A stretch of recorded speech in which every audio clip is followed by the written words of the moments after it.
Au nord, de Moidon-la-Rivière, sur les bords du Don, vit un spécimen peu connu du grand public, le Maximus Gerarus. Dans ce documentaire exclusif, nous vous révélerons son mode de vie, ainsi que les caractéristiques qui lui sont propres.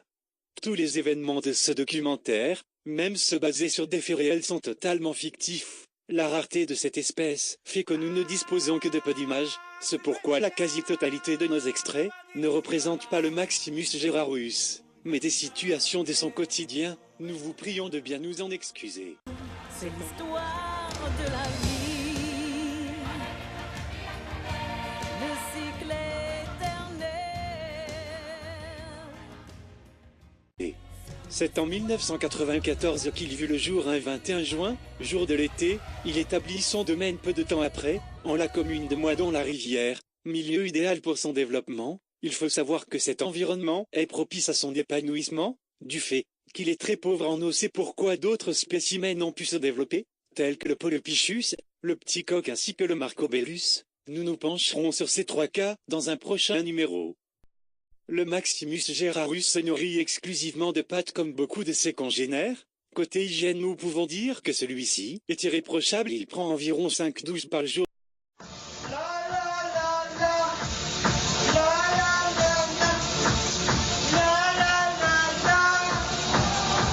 Malgré cela, sa coiffe laisse à désirer. Nous pensons que cette mode moyenâgeuse est en réalité un moyen de protéger son cerveau de ses énormes capacités telles que son congénère le dauphin. Malgré ses appartenances à ce dernier, celui-ci rencontre quelques difficultés. Ces images ô combien rares nous le prouvent.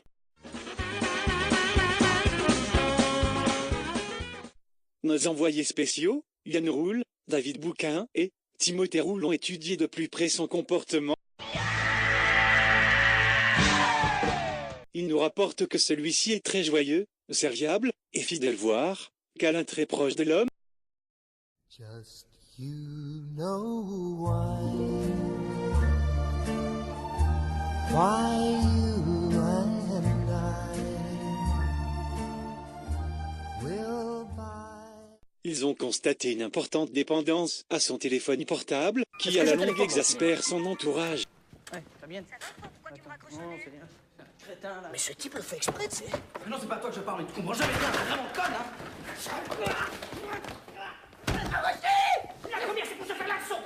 Il est aussi un amoureux de la nature, comme le montrent ces extraits. Ils ont constaté de nombreux soucis de motricité, ce qui lui a valu quelques accidents.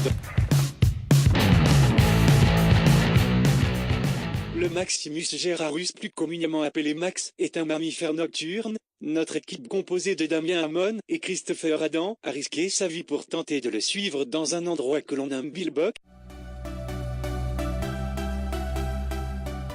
Dans ce lieu, Max s'y sent chez lui. Il y trouve de quoi se nourrir, mais surtout se désaltérer, par le biais d'une Jeanlin, d'une pression ou encore d'un whisky, lorsqu'il se sent en harmonie avec son corps. Après une dizaine de tournées, payé parfois par son cousin le Florius Marsouin, il se dirige vers la piste de danse, lieu où il peut exprimer son côté grande folle. Une fois cela fait, il lui arrive de se reposer 1 heure ou 2 sur une banquette. Quand l'aube pointe le bout de son nez, Max sent qu'il est temps de rentrer chez lui, pour commencer une nuit qui peut se terminer vers 15 h de l'après-midi.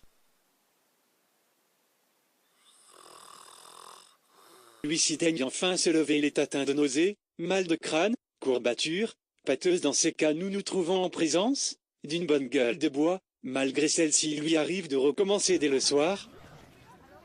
Que la fête continue!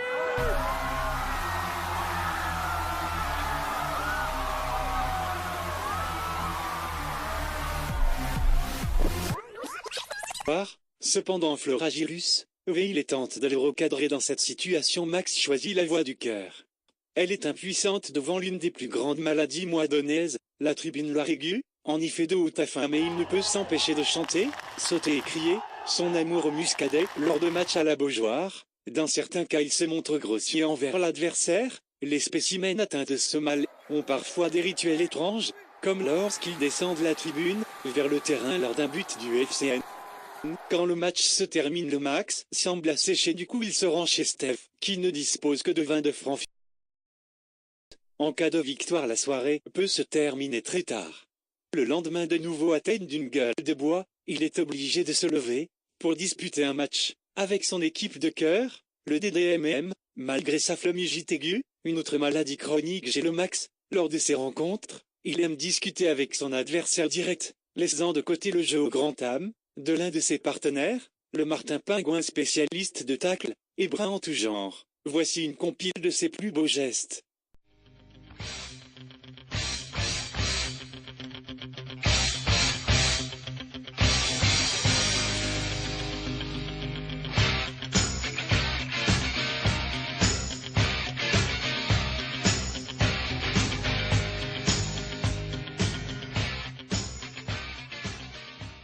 À la fin de ces nombreux matchs, le Maximus Gérardus se voit contraint de disputer une troisième mi-temps.